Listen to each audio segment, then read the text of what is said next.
Wa bisanadil muttasil ilal imamil muallifi rahimahullahu ta'ala wa nafa'ana bihi wa bi'ulumihi fid dharaini amin. Qala Allah ta'ala ya ayyuhalladzina amanu la tadkhulu buyutan nabiyyi illa ayyuzana lakum biddukhuli biddu'ai ila ta'amin fatadkhulu ghairu nazirina muntazirina inah. Artinya, wahai orang-orang yang beriman. Ini mukhatabnya kepada orang yang beriman, ya termasuk kita semuanya, ya wahai orang-orang yang beriman.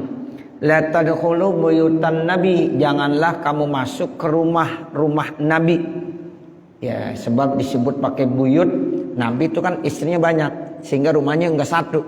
Di sini ada, di sini ada, di sini ada. Makanya pakai lafaz buyut, bukan baitun. Kalau baitun bentuknya mufrad satu. Baitun buyut. Ya makanya Allah berfirman, jangan kamu orang beriman memasuki rumah-rumah Nabi kecuali kalau diizinkan bagi kamu.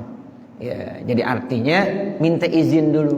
Ketika kita masuk rumah Nabi, termasuk juga ketika masuk rumah orang lain. Nah itu kita harus minta izin terlebih dahulu. Kalau udah diizinkan, baru kita boleh masuk. Minimal kita ya ketok pintu. Habis ketok pintu baca salam, assalamualaikum warahmatullahi wabarakatuh. Ya nanti ya sahibul bait akan menjawab waalaikumsalam warahmatullahi wabarakatuh. Nah kalau udah dibukain pintu suruh masuk, berarti kita udah diizinkan.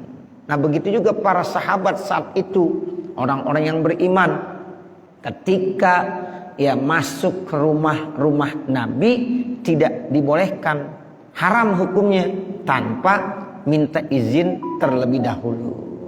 Nah kalau dia udah beri salam, udah minta izin, ya barulah nanti diizinkan untuk masuk ke rumah Nabi. Kenapa? Sebab yang namanya di dalam rumah kita nggak tahu apa sahibul baitnya, ya ada lagi hajat, ya mungkin terbuka auratnya, tidak tertutup auratnya istrinya. Nah itu sehingga kita tidak boleh sembarangan masuk ke rumah orang tersebut, ya termasuk ke rumah Nabi, karena Nabi di rumah ada istrinya.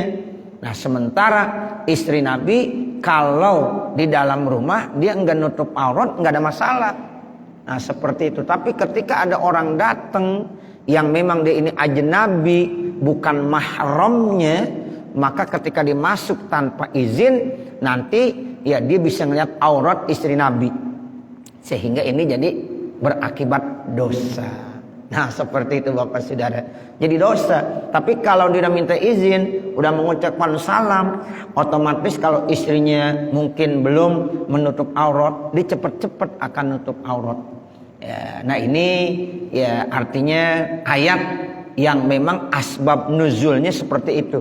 Ya, jadi nggak boleh masuk saja ke rumah Nabi ya tanpa seizin Nabi, karena di rumah Nabi itu ada istri Nabi, ada keluarga Nabi yang mungkin tidak menutup aurat, ya sehingga ya harus dapat izin terlebih dahulu. Nah, ini yang dimaksud illa ayyuzana lakum, kecuali kalau dia udah dapat izin ya dari kamu, dari Nabi Muhammad maksudnya. Biddukhuli biddu'ai, ya pada waktu disuruh masuk. Nah, kalau udah disuruh masuk silakan dah diundang. Misalnya ada amin, diundang untuk makan. Kita ketika diundang ya oleh sahibul bait, saat ini Nabi contohnya, Nabi mengundang sahabatnya untuk makan. Nah itu pada saat masuk ke rumah Nabi harus minta izin terlebih dahulu. Fantadkhulu, nah kalau udah dapat izin maka masuklah kamu. Ghairu nazirina, tanpa menunggu-nunggu lagi. Nazirin maknanya muntazirin, ya tanpa menunggu-nunggu. Inahu yaitu nadjahu, bejana makanannya. Ya artinya bejana makanan tuh ya piring, sendok dan lain-lain sebagainya. Jadi jangan nunggu-nunggu lagi. Kalau disuruh masuk udah langsung masuk, suruh makan, nggak usah lama-lama. Nah itu ya kata Nabi kepada para sahabatnya melalui ayat yang disebutkan oleh Allah Subhanahu wa taala. Ini kata-kata inah masdaru ana yakni inah. Ya, itu bentuk masdar dari lafaz ana yakni. Walakin akan tetapi iza du'itum apabila kamu sudah diundang, dipanggil, disuruh pada khulu maka masuklah kamu.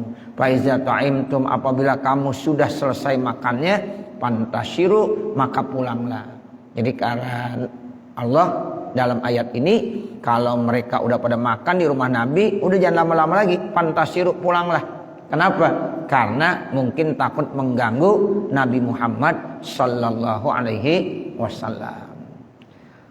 Wala tamkusu dan janganlah kamu berlama-lama mustaqnisina li hadisin, misalnya ngobrol-ngobrol ya berlama-lama. Nah itu jangan. Ya, jadi kalau sudah memang hajatnya udah selesai, makan udah, ya udah selesai minta izin pulang. Jangan berlama-lama ngobrol di situ, takut mengganggu aktivitas yang dilakukan oleh Rasulullah sallallahu alaihi wasallam. Min ba'dikum li ba'din, sebagian kamu terhadap sebagian yang lain. Inna dzalikum, sesungguhnya yang demikian itu artinya al-muksa berlama-lama berdiam di rumah Nabi karena yu'zin nabiyya, maka itu takutnya bisa menyebabkan mengganggu Nabi. Ya takutnya itu bisa mengganggu Nabi, aktivitas Nabi. Nah takut mengganggu, makanya kata Allah kalau udah makan selesai ya udah pulang. Fayastahi minkum, maka Nabi malu daripada kamu, ayyukhrijakum, untuk mengusir kamu, artinya menyuruh kamu keluar. Nabi malu dong ya untuk mengusir, udah cepet-cepet kamu pulang. Nabi nggak mau begitu. Tapi kata Allah, nah kita lah yang harus punya pengertian. Selesai kita diundang, udah makan, ya udah jangan berlama-lama lagi. Silahkan ya izin minta pulang. Kenapa? Karena kalau kita berlama-lama di rumah Nabi, takut mengganggu Nabi Muhammad sallallahu alaihi wasallam. Wallahu la yastahi minal haqqi, dan Allah tidak malu kalau menjelaskan masalah kebenaran. Kalau Nabi nggak enak, malu. Makanya Allah yang ngasih tahu, para sahabat-sahabat yang beriman, kalau kamu lagi datang berkunjung ke rumah Nabi diundang makan, ya udah selesai makan jangan berlama-lama lagi di rumah Nabi, takut mengganggu aktivitas kegiatan Nabi Muhammad sallallahu alaihi wasallam. Kalau Nabi yang menegur, Nabi malu. Ya Nabi nggak mungkin mengusir sahabatnya di rumahnya. Nah makanya Allah yang menjelaskan hal itu. Kenapa? Wallahu la yastahi minal haq. Karena Allah tidak merasa malu untuk menjelaskan daripada kebenaran. Ini hal yang benar. Tapi kagak enak. Ya kalau Nabi yang ngomong. Ya kalau Nabi yang ngomong kan kagak enak. Sahabat masih kumpul di rumah Nabi. Tiba-tiba Nabi bilang, dah saya lagi banyak kegiatan nih, lagi repot banget, sibuk bener. Pada pulang dah semuanya. Nah Nabi nggak mungkin begitu.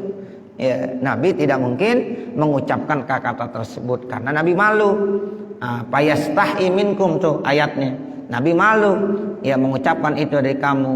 Nah makanya Allah yang ya memerintahkannya. Kenapa? Wallahu la yastahi minal haq. Karena Allah tidak malu kalau mau menjelaskan daripada kebenaran. Walaupun ngomongnya itu kelihatannya kurang enak. Tapi kalau Allah tidak ada rasa malu. Yang benar disebut benar, yang salah disebut salah.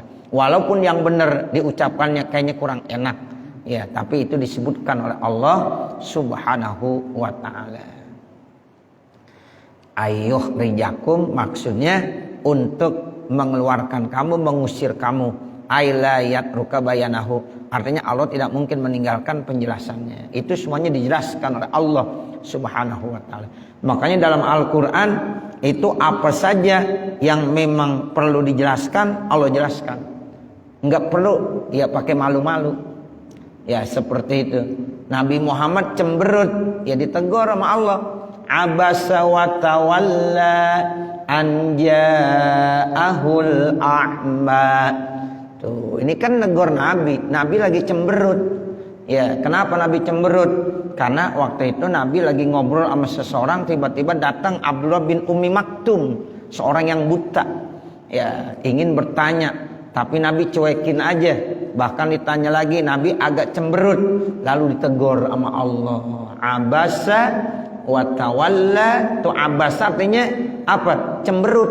Abus, ya, cemberut. Abasa, berpaling. Wa tawalla anja'ahul a'ma. Pada saat orang yang buta datang kepada Nabi Muhammad sallallahu alaihi wasallam. Siapa yang dimaksud? Yaitu Abdullah bin Ummi Maktum. Itu teguran.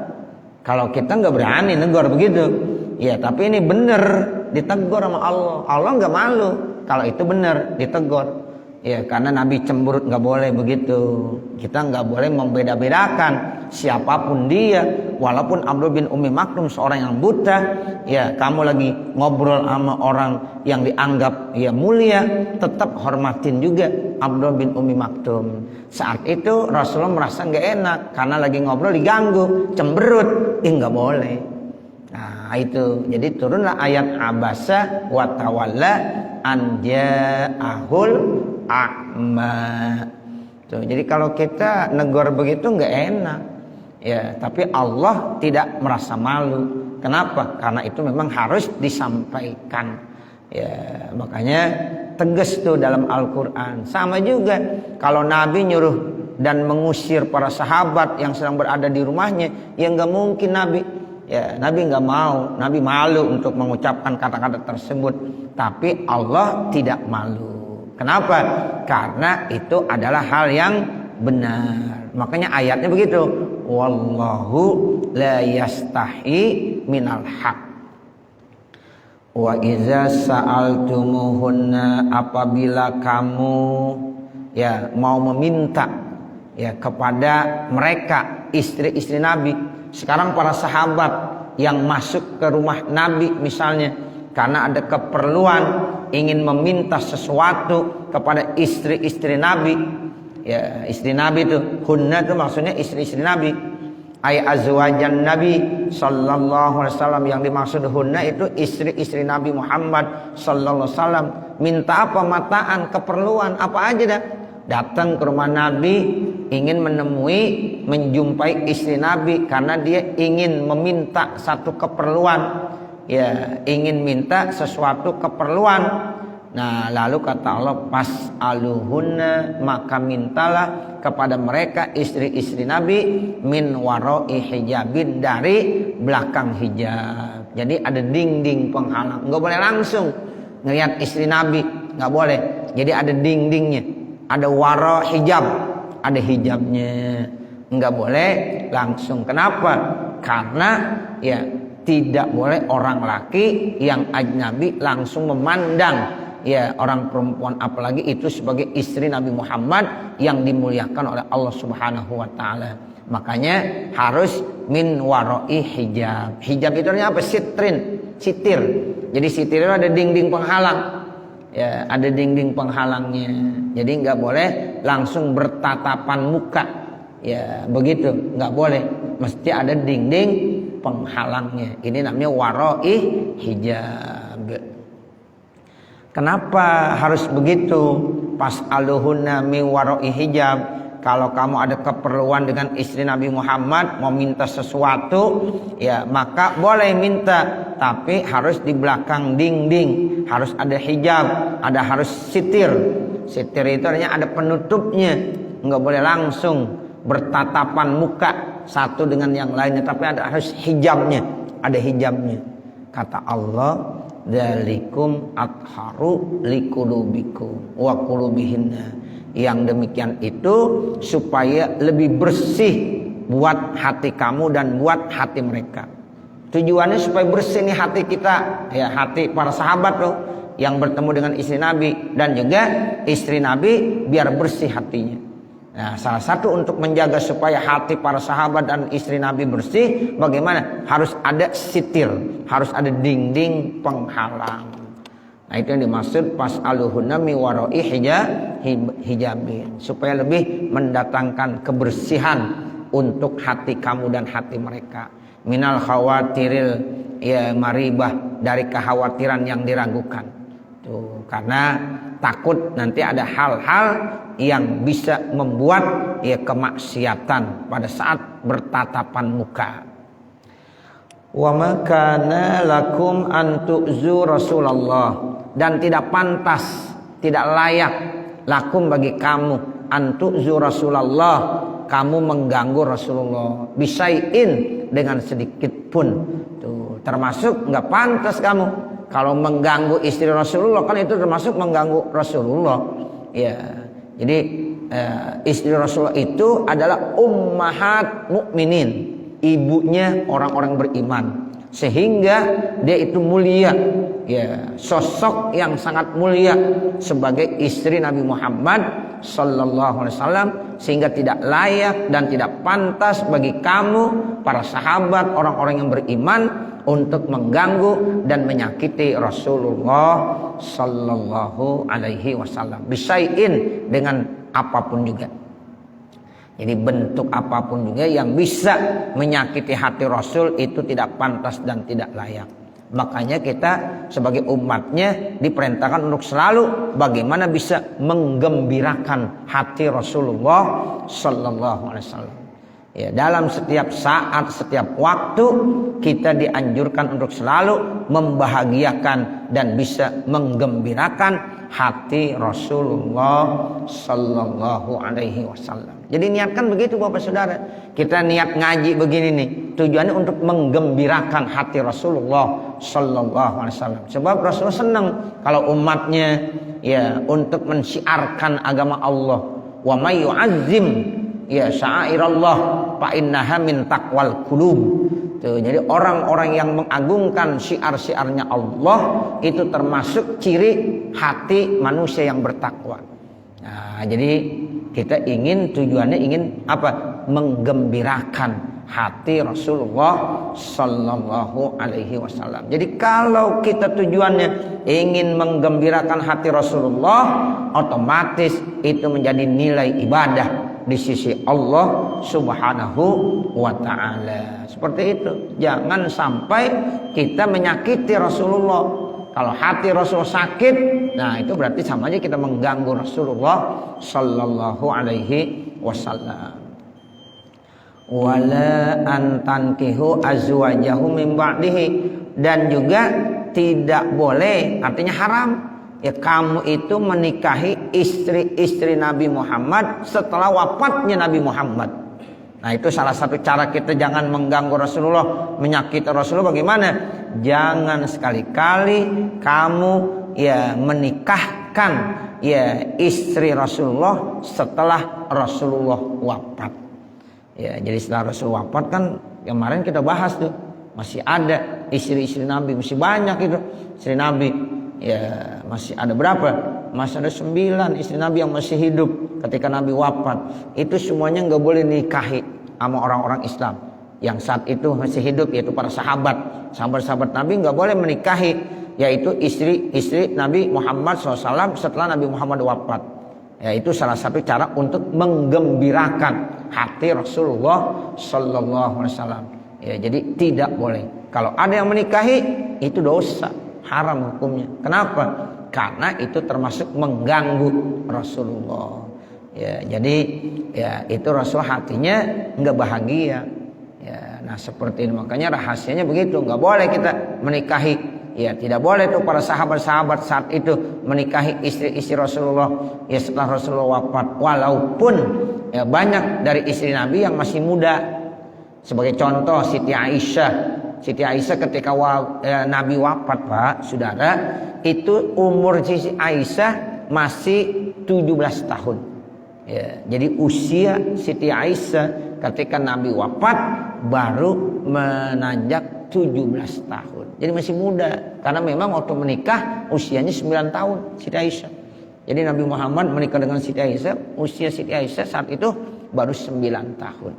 Ya, makanya pada saat Nabi wafat, ya itu usia Siti Aisyah baru mencapai 17 tahun. Ya, dan masih banyak lagi istri-istri yang lain yang usianya belum terlalu tua, tapi semuanya kata Allah wala antankihu azwajahu min ba'dihi abada. Tidak boleh kamu menikahi istri-istri Nabi Muhammad setelah wafatnya Nabi Muhammad abada, selama-lamanya. Makanya istri Nabi itu ya disebut dengan ummahatul mukminin. Ya, makanya dibilang an Aisyata ummil mukminin. Kan begitu kalau dalam hadis. Riwayat dari Siti Aisyah siapa? Ummil mukminin. Siti Aisyah itu adalah ibunya orang yang beriman. Tuh, karena disebut ummul mukminin, ibunya orang beriman, makanya tidak boleh nikahi abada selama-lamanya setelah Nabi wafat. Istri-istri Nabi yang lain juga sama, ummul mukminin semuanya, punya predikat ummul mukminin. Inna zalikum, sesungguhnya yang demikian itu kana indallahi, adalah di sisi Allah, zanban azima, merupakan dosa besar. Jadi kalau seandainya para sahabat saat itu, orang yang beriman saat itu mau dan berani menikahkan istri Nabi, maka hukumnya dosa, dan dosanya zanban azima, termasuk dosa besar. Ya, ini dalam Al-Qur'an dijelaskan. Ya, jadi inna zalikum kana indallahi azima, itu merupakan jadi dosa besar. Intu bedu syai'an, jika kamu menampakkan sesuatu, autuhpuhu, atau kamu menyembunyikan sesuatu, fi nikahihinna, di dalam menikahi mereka, ba'dahu, setelah Nabi wafat. Baik kamu tampakkan atau kamu sembunyi-sembunyi, tetap Allah tahu. Nah begitu.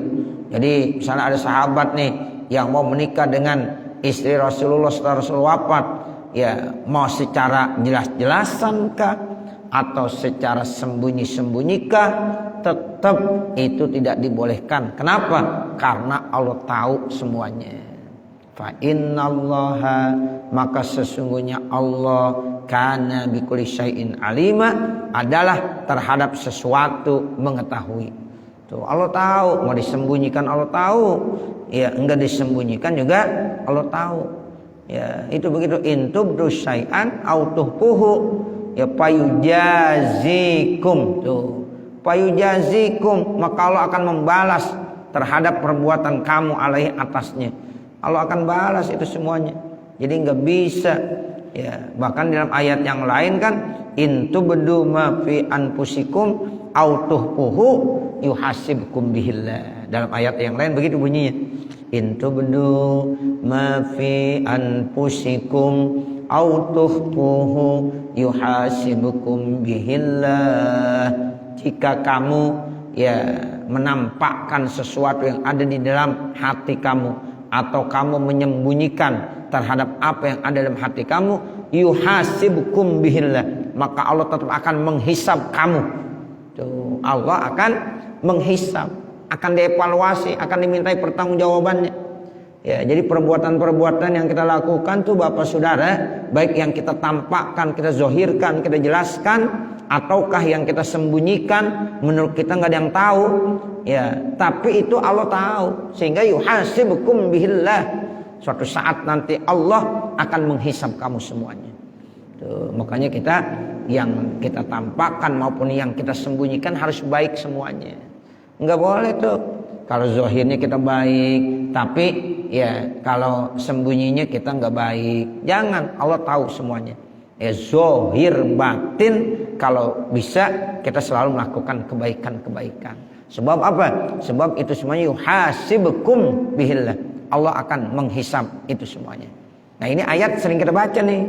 In tubdu ma fi anfusikum aw tukhfuhu yuhasibkum bihillah. Semuanya akan dihisab.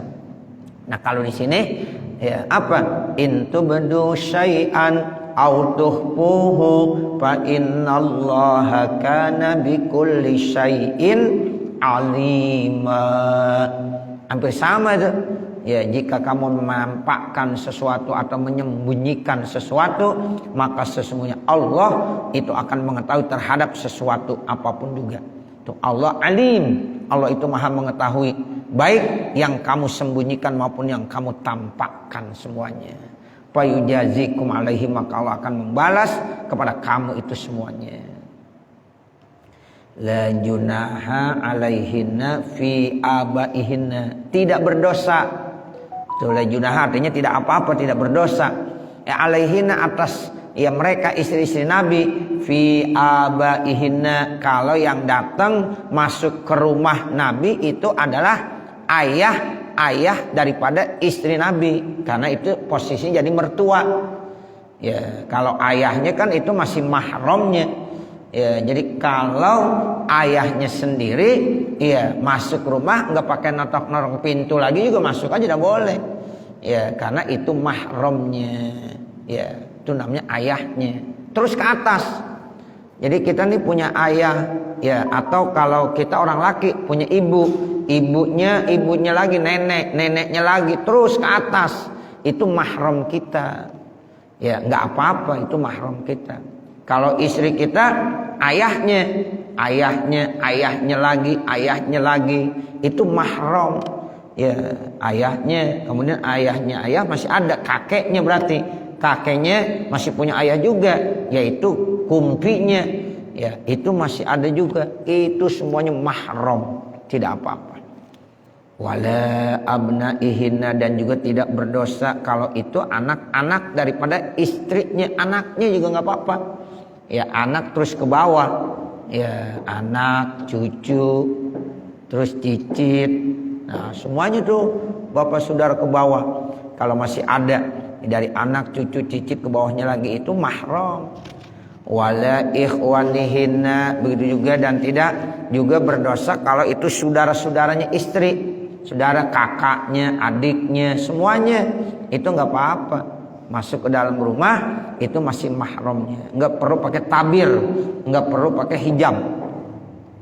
Wala abna'i ikhwanihinna, dan juga tidak berdosa anak daripada saudara-saudara mereka istrinya, ponakan maksudnya. Ya, anak daripada saudara kan ponakan. Ya, itu ponakan-ponakan kita semuanya nggak apa-apa karena masih mahram. Ya, ponakan. Ya, kalau ponakan manggil ke dia jadi encang. Ya, begitu. Kalau kita ponakan kita, kalau ponakan manggilnya ke saudaranya ibu kita kan namanya encang. Nah, itu. Jadi anak-anak daripada saudara-saudaranya itu termasuk juga mahramnya. Sehingga kalau datang nggak perlu ada hijab, nggak perlu pakai tabir. Kenapa? Ponakan kita. Jadi masih dekat itu ponakan. Ya, jadi tidak ya termasuk ajnabi, ya bukan ya termasuk orang lain, tapi dia masih mahram namanya. Wala abna'i akhwatihinna, dan juga tidak anak-anak daripada saudara perempuannya. Kalau tadi ponakan dari saudara laki, kalau ini ponakan dari saudara perempuan. Sama aja, mau saudara laki yaitu ponakan, mau dari saudara perempuan ponakan juga namanya, sama mahram juga. Wala nisaihinna, dan juga tidak perempuan-perempuan mereka. Kalau perempuan mau perempuan nggak apa-apa, ya nggak pakai tabir. Ya, ini orang perempuan mau datang ke rumah Nabi, mau ketemu sama istri Nabi, ya itu nggak pakai hijab. Ya, tapi perempuan menurut para ulama-ulama tafsir yang beriman.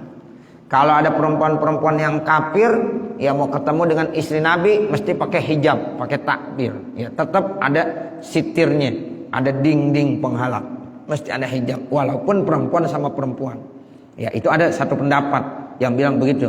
Ya, ini perempuan-perempuan yang beriman. Ketika perempuan itu kafirah, nah itu ketika mau bertemu dengan istri-istri Nabi tetap harus ada hijab.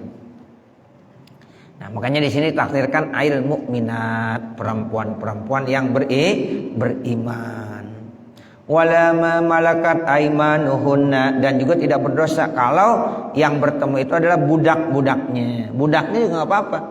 Ya, seandainya Nabi Muhammad istrinya punya budak, ya budak, baik budak laki maupun budak perempuan itu tidak perlu pakai hijab, tidak perlu pakai tabir.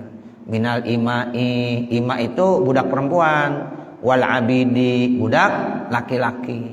Tuh, makanya hamba Allah kalau meninggal dunia, kalau perempuan disebut amatullah. Ya, kalau yang laki namanya abdullah. Ya, seperti itu. Saya kita mau baca Fatihah, Al-Fatihata ila ruhi abdikal fakir ila rahmati rabbi. Namanya siapa misalnya? Ya, itu kalau laki namanya abdikal fakir. Kalau perempuan ila amatikal fakiroh. Tuh amah itu artinya budak perempuan. Ya, jadi kita ini dikategorikan sebagai abd, hamba Allah. Kalau yang perempuan disebut amah, hamba Allah Subhanahu wa taala. Nah, jadi itu budak ketika dimiliki oleh Nabi dan istri Nabi, baik budak laki maupun budak perempuan, kalau di rumah Nabi tidak perlu pakai hijab, nggak perlu pakai sitir. Ya, karena itu masuk miliknya. Ya, jadi budak itu adalah miliknya, baik budak laki maupun budak perempuan. Ayyarauhunna, mereka boleh melihat istri-istri Nabi, wa yukallimuhunna, mereka boleh ngobrol berbicara dengan istri-istri Nabi min ghairi hijab, tanpa pakai dinding penghalang, tanpa pakai sitir. Nah, seperti itu Bapak Saudara.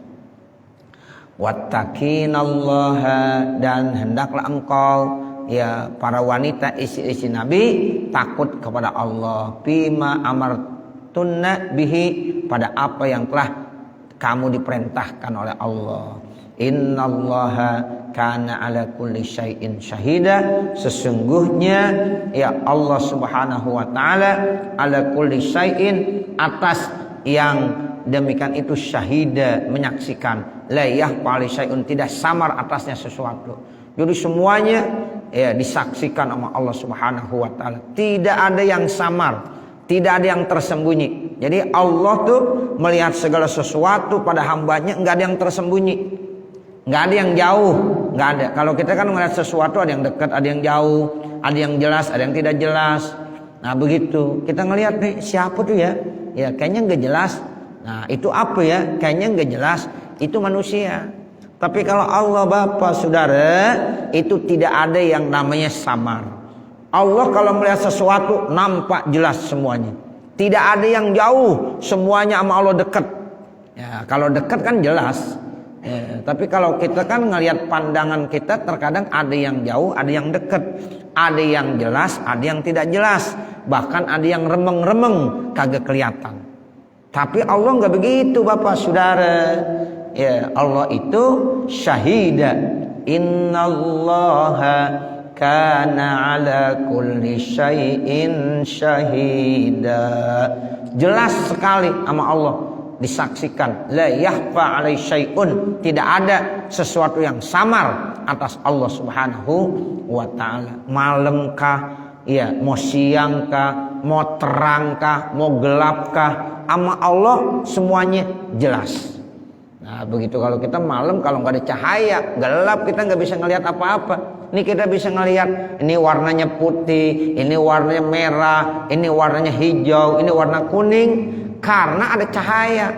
Mata kita walaupun bagus bisa melihat, tapi kalau nggak ada bantuan cahaya di malam hari, nggak bisa melihat kita. Coba matiin lampu semuanya, ya mata kita masih awas, tapi tetap kita nggak bisa ngelihat. Kenapa? Tidak ada cahaya. Ya, jadi ini mata mampu melihat karena dibantu dengan cahaya. Allah nggak begitu Bapak Saudara. Jadi Allah ketika melihat nggak perlu pakai bantuan cahaya. Ya karena melihatnya Allah berbeda dengan melihatnya kita sebagai makhluk. Makanya Allah itu laisa kamislihi syai'un. Allah tidak sama dengan makhluk-makhluknya. Tuh. Jadi maksud ayatnya begitu. Innallaha kana ala kulli syai'in syahida.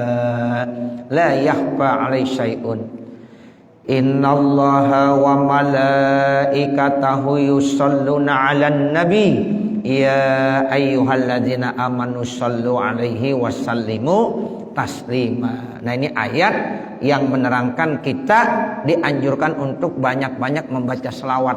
Jadi Allah bilang innallaha, sesungguhnya Allah, wa malaikatahu, dan para malaikat-malaikatnya, yusalluna 'alan nabi, mereka siapa? Allah dan para malaikat-malaikatnya selalu terus menerus membaca selawat kepada Nabi. Nah, ini pakai fi'il mudhari.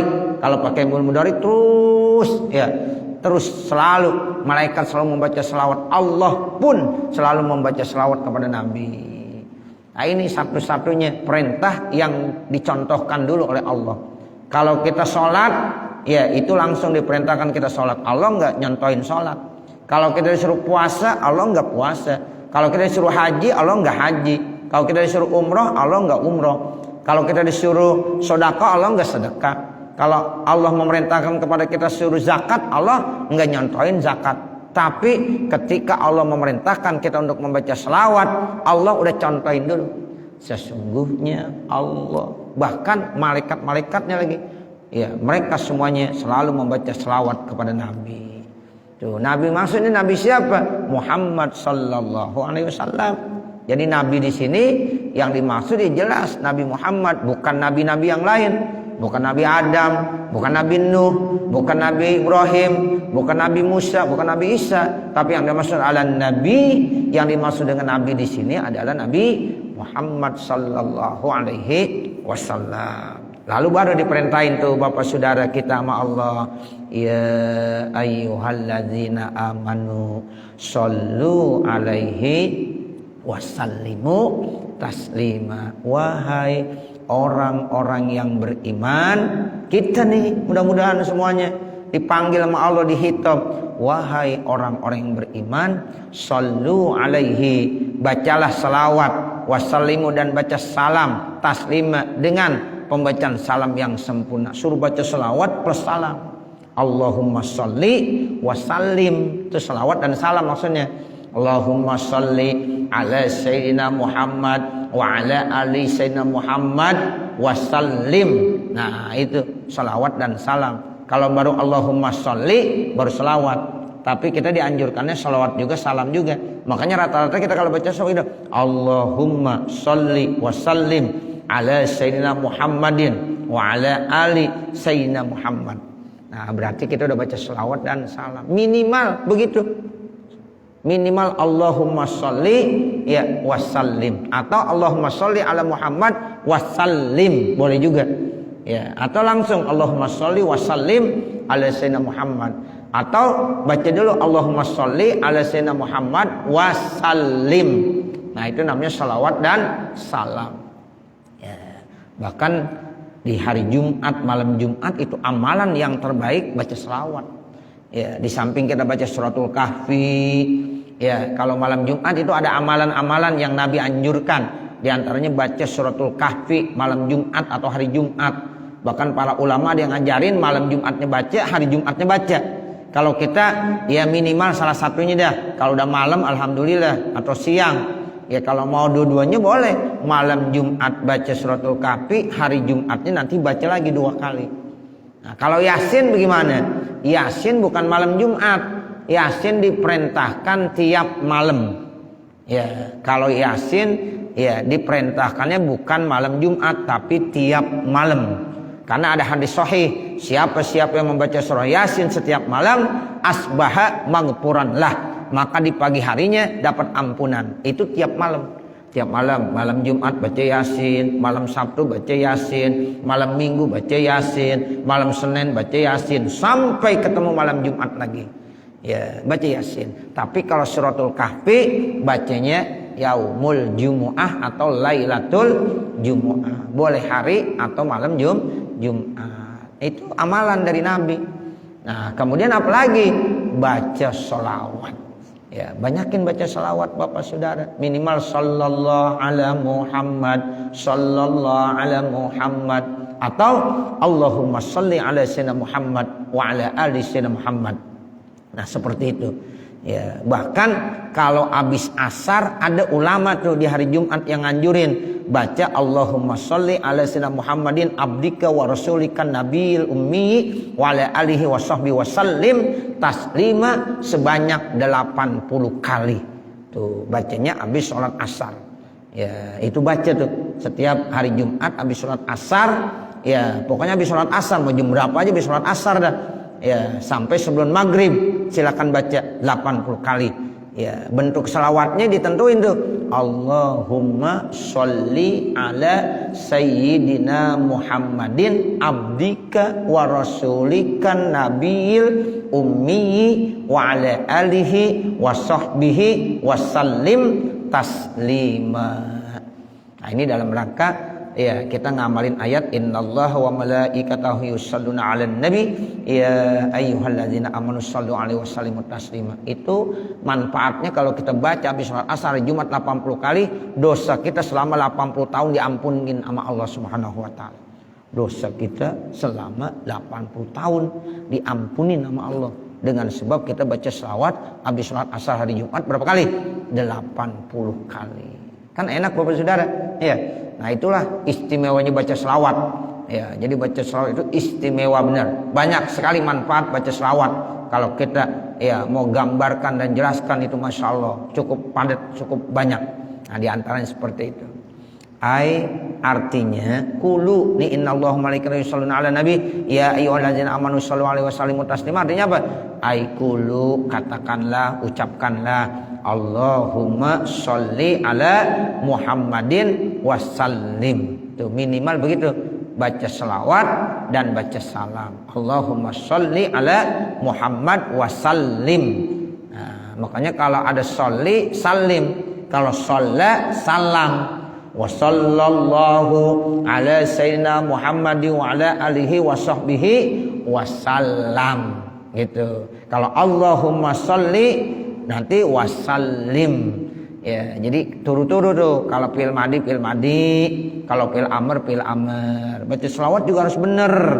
Ya, jangan sampai salah. Makanya kalau kita mau baca selawat belum paham nanya, ya ini lapasnya bener enggak? Ini redaksi ini bener enggak? Ya, begitu. Jangan kita baca-baca aja. Ya, begitu. Kalau kita baca doa juga sama begitu. Redaksinya bener enggak? Ya, kita tanya dulu sama guru. Ini redaksinya kalau baca doa begini bener enggak? Ya, begitu. Jangan kita dengar-dengar aja salah, nanti kita baca terus salah terus. Tapi kita tanya. Nah, kalau kita tanya ini redaksi salawat ini bener enggak? Ini redaksi doa ini bener enggak? Nah, itu jangan sampai nanti ada ya redaksi tulisan-tulisan yang kita baca itu pengucapannya salah. Ya. Nah, ini sebagai contoh Allahumma sholli ala Muhammadin wasallim. Kadang-kadang ada orang baca dalam kunut wa sallallahu ala sayyidina Muhammadin wa ala alihi wa sahbihi ya apa? Wa sallallahu ala sayyidina Muhammadin nabiyil ummi wa ala alihi wa sahbihi wasallam. Sebab wa sallallahu, tapi banyak yang baca wasallim. Salah enggak wasallim? Salah. Ya, jadi jangan sampai kita baca begitu. Ya, wasallallahu ala sayyidina Muhammadin nabiyil ummi wa ala alihi wa sahbihi wasallim. Itu salah. Ya, jangan kita baca yang salah. Nah, makanya perhatiin yang benar bagaimana? Wassallallahu ala sayyidina Muhammadin nabiyil ummi wa ala alihi wa sahbihi wasallam. Kalau sholawat fatih bagaimana? Redaksi sholawat fatih yang benar. Ya, ini saya dikasih ijazah ada 2. Ya, sholawat fatih. Jadi saya dapat ijazah itu enggak sembarangan baca sholawat fatih. Ya, ada yang ngasih ijazahnya begini. Allahumma sholli ala sayyidina Muhammadinil fatihi lima uglik wal khatimi lima sabaq nasiril haq bil haq wal hadi ila siratikal mustaqim wa ala alihi langsung haqqa qadrihi wa miqdarihil azim. Itu As-Sayyid Hamad Ali Al-Maliki, ya itu ijazahnya begitu. Ya, enggak pakai wasahbihi wa ala alihi. Tapi ada juga ya yang ngasih begini, Allahumma sholli ala sayyidina Muhammadinil fatih lima uglik wal khatim lima sabaq nasiril haq bil haq wal hadi ila siratikal mustaqim wa ala alihi wa sahbihi haqqa qadrihi wa miqdarihil azim. Ada juga tuh yang begitu ngasihnya. Ya, tergantung siapa gurunya yang ngasih. Ya, jadi nggak sembarangan Bapak Saudara, harus ada ijazah. Ya, harus diijazahin dulu. Nah, saya dapat ijazah pertama nggak pakai ya wasahbihi wa ala alihi saja. Jadi Allahumma sholli ala sayyidina Muhammadinil Fatih lima uglik wal khatim lima sabaq nasiril haq bil haq wal hadi ila siratal mustaqim wa ala alihi haqqa qadrihi wa miqdarihil azim.